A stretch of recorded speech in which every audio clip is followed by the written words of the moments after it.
أحدا إلا الله وكفى بالله حسيبا ما كان محمد أبا أحد من رجالكم ولكن رسول الله وخاتم النبيين وكان الله بكل شيء عليما.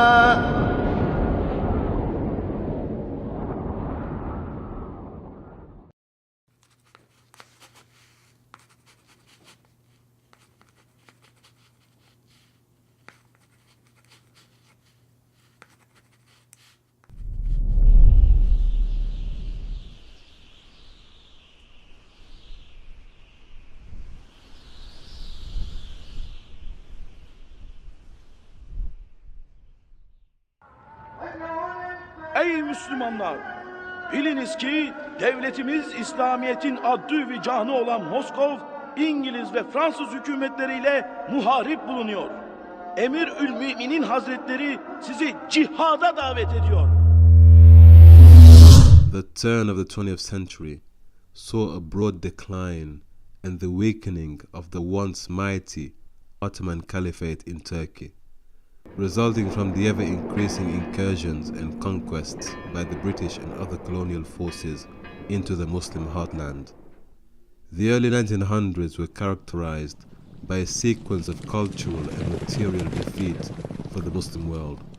Many thinkers and academics foresaw the eventual collapse of the Islamic governing body and its inevitable subjugation to the British, French, and Italian forces. This reality was perhaps more apparent within the Eastern European frontiers of the Ottoman Caliphate, and it was in the midst of this critical and pivotal era of the Muslim Ummah, from within the Eastern European post of Albania, that a young child was destined to be born. It was Muhammad Nasir al-Din bin Nuh Najati bin Adam al Albani, who was later to be known to the world by his nisbah al Albani, and known to his students and his close associates by his kunya, Abu Abdi Rahman. He was born in the year 1914 into a poor family in the city of Ashkodera, which was then the capital city of Albania, where he spent the first 9 years of his childhood. Nasir al-Din was the son of Albania's Grand Mufti. His father was a renowned scholar of the Hanafi school of thought. He had spent many years in the Turkish Institute of Sharia before returning to Albania to assume the post of Grand Mufti. But Albania, like many of the Eastern European countries of the time, was under the reign of secularist political parties with openly anti-religious agendas. The Albanian national leader was Ahmed Zogu, a staunch supporter and admirer of the secularists such as Mustafa Kemal Atatürk of Turkey. He even copied Atatürk's policies and imported them into Albania by making it illegal to wear the hijab and by banning the call to prayer in the Arabic language. He decreed that all calls to prayer should be made in the Bosnian language.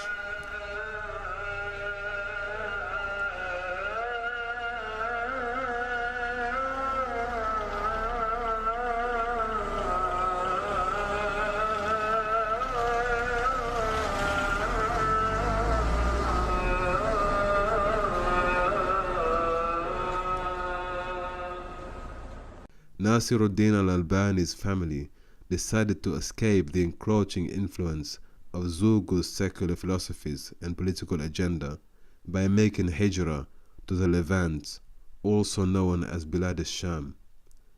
The small community of migrants from Albania were religious people inclined to the practice of Islam, but they had to flee the region in order to safeguard their religious identity and the identity of their children.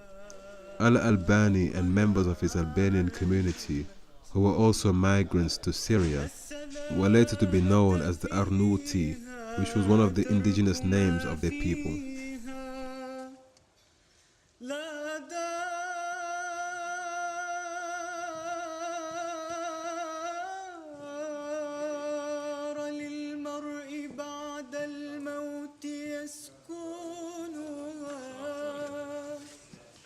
In Damascus, Nasiruddin was blessed to have been in the midst of many eminent and learned scholars.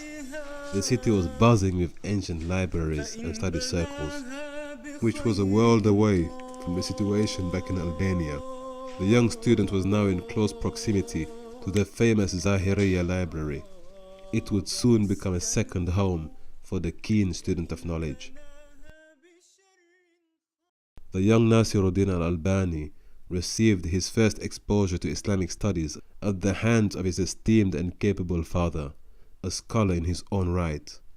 Under his father's tutelage, he studied the rules of tajweed, elocution, Arabic grammar, and morphology, as well as reading the canonical manuals of jurisprudence in the Hanafi school of thought, namely Mukhtasar al-Quduri and other great scholarly works.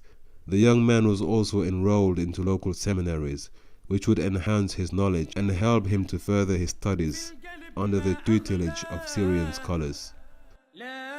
But life as a migrant was tough on Nasiruddin and his family, so in order to support himself and secure his future in the economy, he became an apprentice and took on the vocation of carpentry and horology. He would go on to master the art of horology and earn his living as a watch repairer. Contrary to what some adversaries and detractors have accused him of, Sheikh Nasiruddin had in fact studied with many reputable and recognized traditional scholars from Syria. He studied under Sheikh Muhammad Sa'id al-Burhani, who taught him Maraqi al-Falah, a seminal Hanafi manuscript. He also studied under Sheikh Allama Bahjatul Baytar, among many other notable scholars of Damascus. The young Nasiruddin was very studious and intelligent. He occasionally recounted his youthful obsession with reading books of all genres, including popular titles as well as rare and obscure literary works. But his interest in the prophetic tradition and the science of hadith was sparked by the monumental work and publication of Sheikh Rashid Rida in his popular periodical magazine Al-Manar. Rashid Rida and his critical analysis of Imam al-Ghazali's phenomenal book Ihya Ulumuddin caused the young Nasiruddin to explore the field of hadith criticism in greater detail. So enthusiastic and captivated was the young student of knowledge that his life would soon be consumed by the study and analysis of hadith.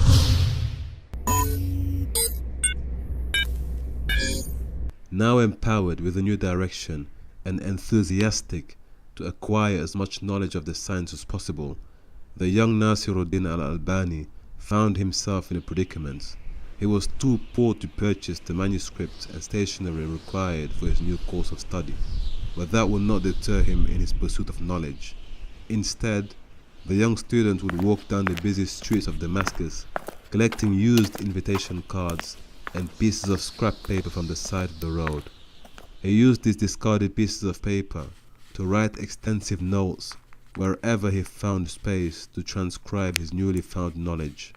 This was also the early practice of the great Imam and scholar Muhammad ibn Idris al-Shafi'i, who was also stricken by childhood poverty and obliged to collect scrap paper outside the administrative office of the Khalifa in order to record extensive study notes during his adolescence. Nasiruddin Al Albani also rented books from the local libraries. By the age of 17 years of age, Nasiruddin had already compiled a 3-volume document with over 2,000 pages on the topic of hadith criticism. The young student soon became recognized in the study circles of Damascus, and barely out of his teens, he became sought after for answers to questions on hadith and the science of textual criticism. However, Nasiruddin soon ran into a huge stumbling block at home. When one of the books he wrote against the mystical and unorthodox practice of praying in graveyards reached his father's attention. Nasiruddin was soon kicked out of his home after supporting his point of view with various textual proofs and evidence, while refusing to blindly follow his father's opinions and his preference for the Hanafi school of thought. But despite the intellectual drift between father and son, the twain were soon reunited, and the young student of knowledge regained his father's love and support.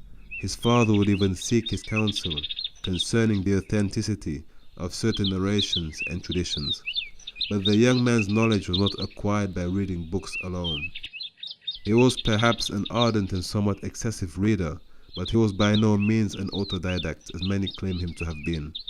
The young scholar did not extract his vast knowledge from the inanimate pages buried beneath the dusty covers of some obscure books he found at the old library, but he pursued studies in the science of hadith criticism under the guidance of notable scholars such as Sheikh Muhammad Raghib at-Tabakh of Halab, who eventually awarded the young Nasiruddin with an ijaza, or a certificate of authorization to teach and relate traditions. But to Nasiruddin's own admission, the certificates of authority did not mean much to him.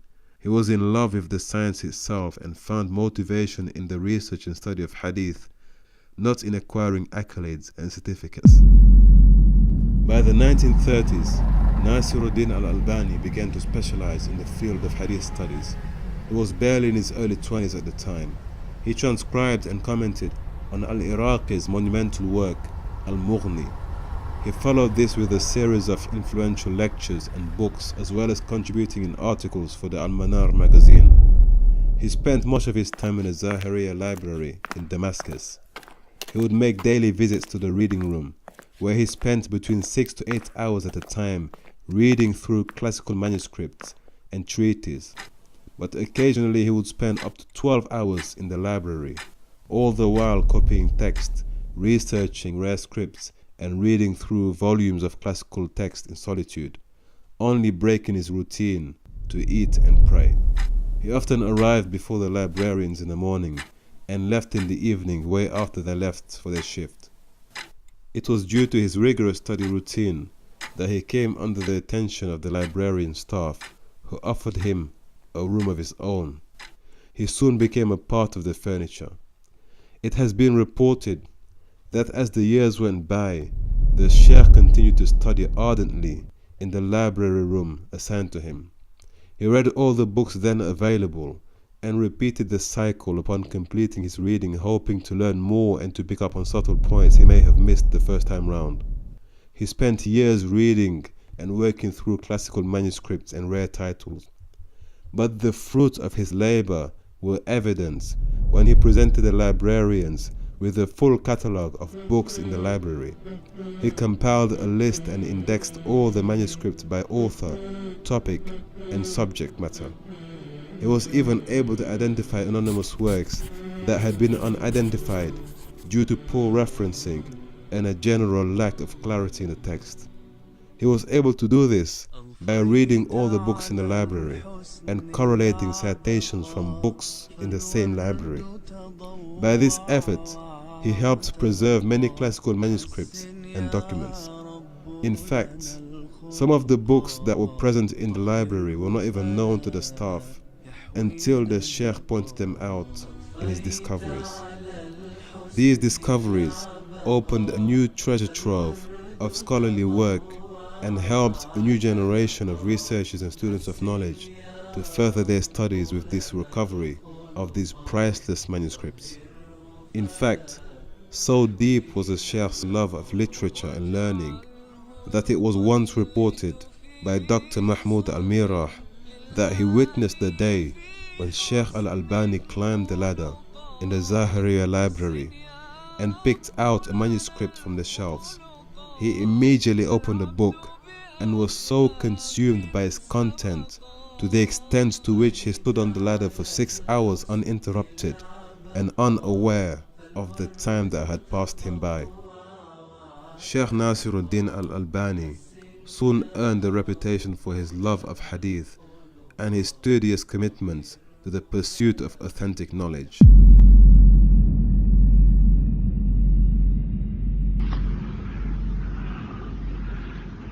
kujtajući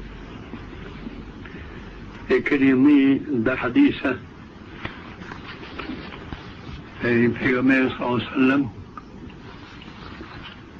يعني في تونفت إن الإسلام بدأ غريبا وسيعود غريبا فطوبى للغرباء.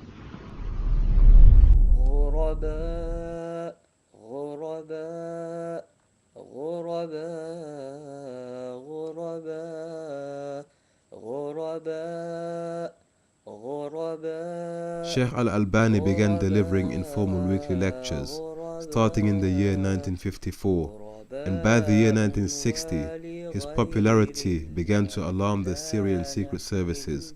But despite al Albani's apolitical stance, he was soon subjected to consistent surveillance operations.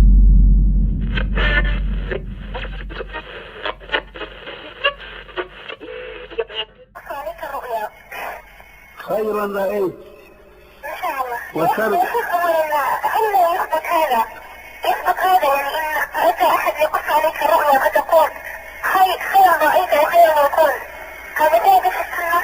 لا ليس ثابتا، ولكن لا بأس من استعمال ذلك أحيانا. بارك الله فيك. وفي كبارك. المهم هي رأت في ذلك رأت نفسها على شرطة تقيم على طريق.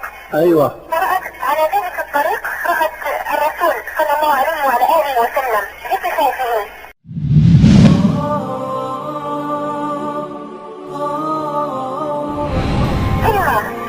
ورأتني دخلت معي شيخ، رأتني يعني واقفة أمام الرسول صلى الله عليه وآله وسلم، رأت الرسول صلى الله عليه وسلم يتبسم إلي وأنا أتبسم إليه، ثم ناديتها لقيت لها انزلي معنا، فلما نزلت فسألتني لماذا تنظرين؟ فقلت انظري إلى الذي أنظر إليه.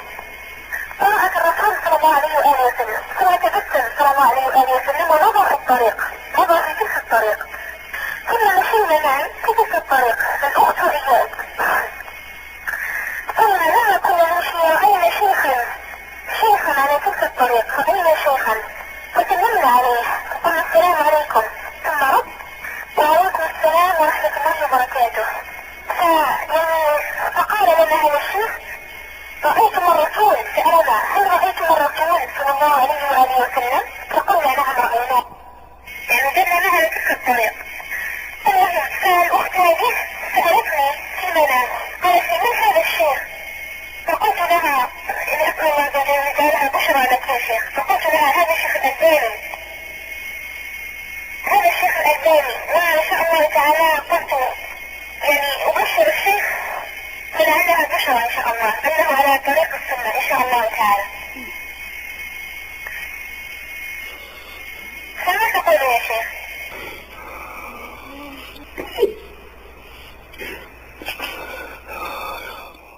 يسعد فؤادي كلما ذكر الحبيب ترنما، ذاك الذي رب العلا صلى عليه وسلم. يسعد فؤادي كلما ذكر الحبيب ترنما، ذاك الذي رب العلا صلى عليه وسلم. After a number of his works appeared in print, Sheikh Muhammad Nasir al-Din al-Albani received a generous invitation to teach hadith at the University of Medina.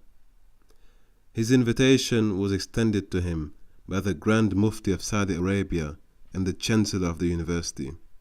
Sheikh Nasir al-Din al-Albani became the founder and chief lecturer at the Hadith faculty in the Islamic University of Al-Madinah. However, this appointment was not long-lived. Unbeknown to many admirers and followers of Sheikh Nasir al-Din al-Albani, there are reports that the Sheikh left the University of Al-Madinah following his opposition to the view that the niqab, the face veil worn by Muslim women, was compulsory in Islam. Accordingly, he provided evidence from the hadith demonstrating clearly the voluntary practice of wearing the veil.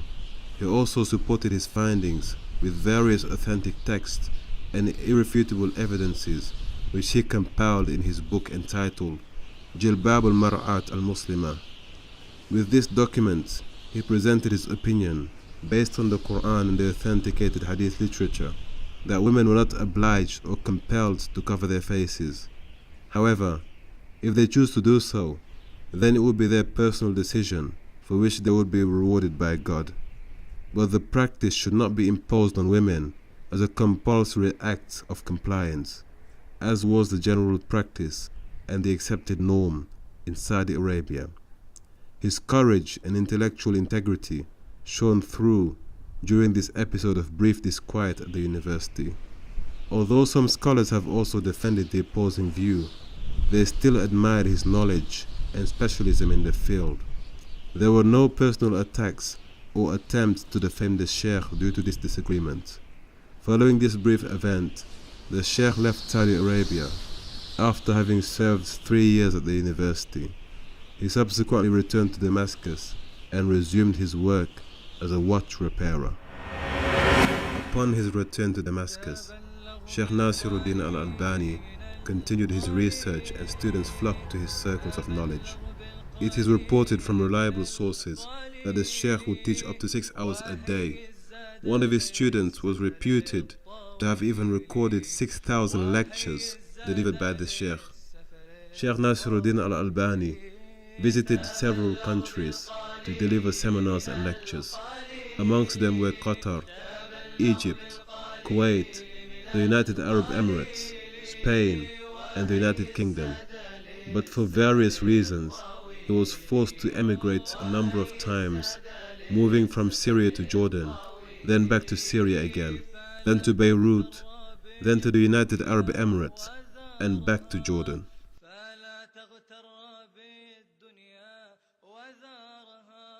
Sheikh Muhammad Nasir al Albani, like all men of distinction, was also a man who had many opponents and adversaries, even from the scholarly class.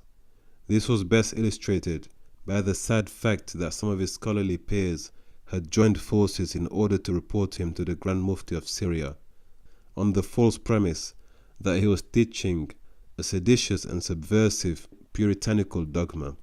The Mufti escalated the matter and reported it to the director in charge of security matters, who later summoned Sheikh al Albani for a serious discussion.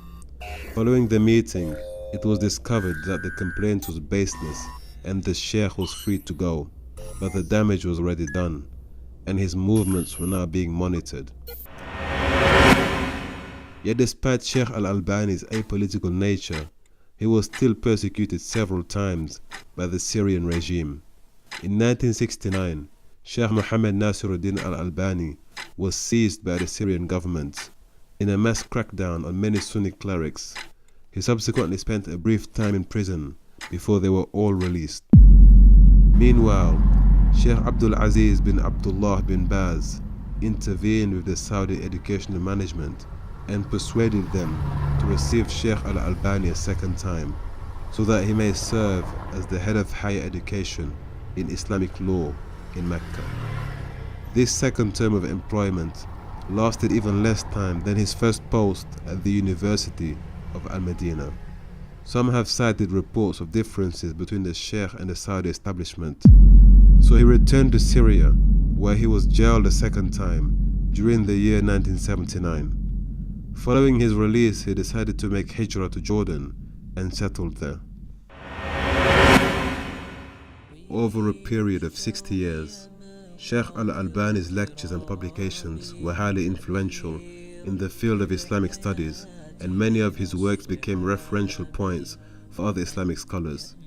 Yet he supported himself and his family by fixing watches in his modest workshop. He used to work 3 hours daily, except for Thursdays and Fridays. The late Sheikh also maintained mutual relationships with his fellow contemporaries in the field of Islamic sciences. He was a dear friend and comrade of the eminent Saudi cleric Sheikh Abdul Aziz bin Baz, in a friendship that lasted for 40 years, wherein both men spoke highly of one another. أعوذ بالله السميع العليم من الشيطان الرجيم من همزه ونفثه ونفخه بسم الله الرحمن الرحيم الحمد لله رب العالمين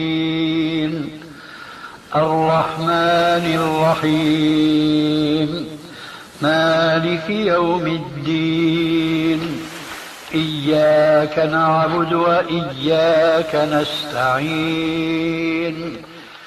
اهدنا الصراط المستقيم صراط الذين أنعمت عليهم غير المغضوب عليهم ولا الضالين.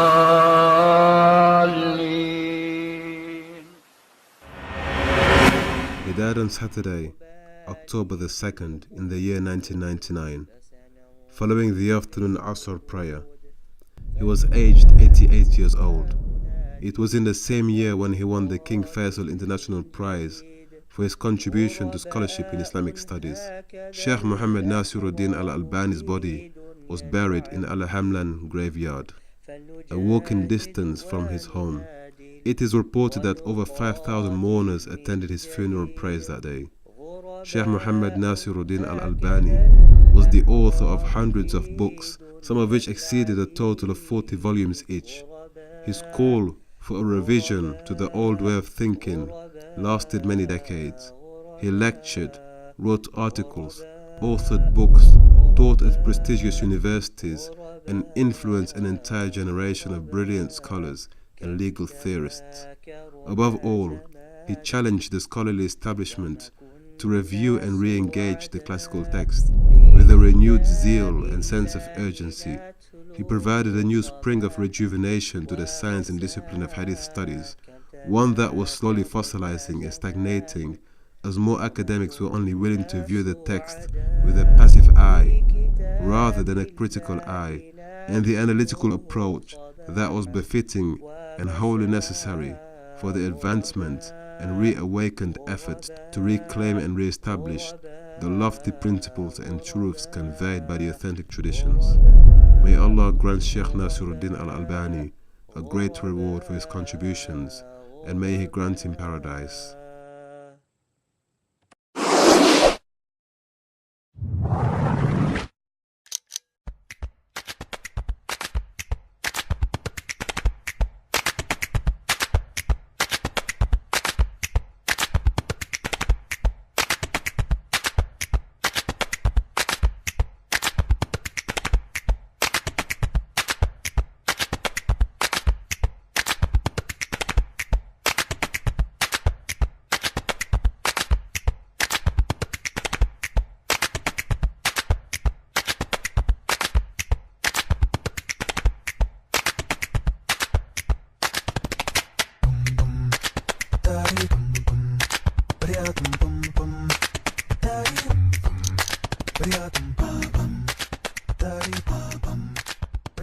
Bum bum